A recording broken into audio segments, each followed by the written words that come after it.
why I'm here very briefly. I'm the secretary of the National Union Journalists Parliamentary Group.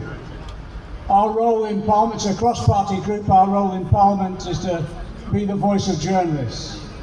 So when this case first emerged, it was fairly obvious what it was aimed at in our view. What Julian Assange is an investigative journalist who, exactly as someone has just shouted, heroically stood by the highest standards of journalism. What is journalism about? It's reporting the truth. It's about, by reporting the truth, holding power to account. And that's what Julian did.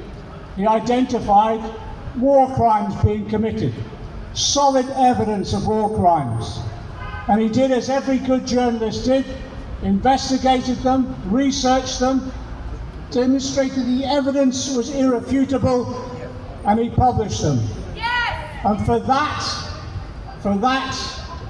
the state, the US in particular, but other states as well, have sought to repress his ability to operate as an honest and professional journalist. And my God, he's suffered as a result of that. Yeah. I visited him in Belmarsh prison. If you've not been in Belmarsh, let me tell you, I've been there a few times to visit constituents. It's a brutal and harsh regime. When I visited Julian last time, there'd already been a suicide on his wing. Self-harm, mental breakdowns, mental health problems. He's endured all that with courage and determination. For that alone, he's won my admiration.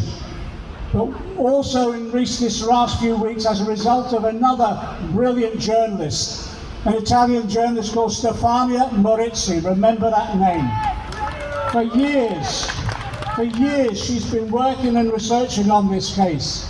And she was putting freedom of information questions to the Crown Prosecution Service.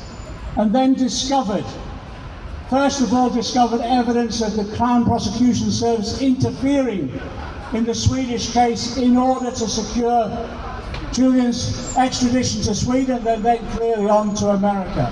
It was deliberate interference. But then after that, when the first evidence was found, and she approached me because she was having problems getting those responses to the freedom of information questions, I put down on her behalf those questions again. And then we discovered, having found the first evidence of interference, then we discovered the Crown Prosecution Service has deleted the emails of the solicitor who was dealing with the case. And then couldn't even give us the rationale for that or the rules by which emails are deleted in these cases. So what we've done now, on a cross-party basis again, myself, Jeremy Corbyn, David Davis, former Conservative Minister, Caroline Lucas from the Green Party, we've submitted a request to the Justice Select Committee in the House of Commons to investigate, launch a short, sharp investigation into the role of the Crown Prosecution Service in this case. Because already as we've seen, Stefania's evidence demonstrates interference in this case, and I think that interference clearly with the motive of the extradition of Julian to the US. Now let me say this, I believe like you, if Julian is extradited, I believe his life is at risk. I do not believe he will be safe, and I do not believe, actually, I don't believe any of the assurances that we've been given so far. So I'm hoping today the court will decide the assurances are not good enough. In my view, I think they should then say Julian should be released and go free and join his family again. And let me say this again, just in my role with regard to the National Union of Journalists. This case is globally important. Why? Because it's trying to say to journalists across the globe, report the truth and this is what will happen to you. So just as those tragedies in Gaza at the moment, 140 journalists been killed by the IDF, the message is going out there, and as a result of this case, to all journalists, you report the truth and we'll come for you.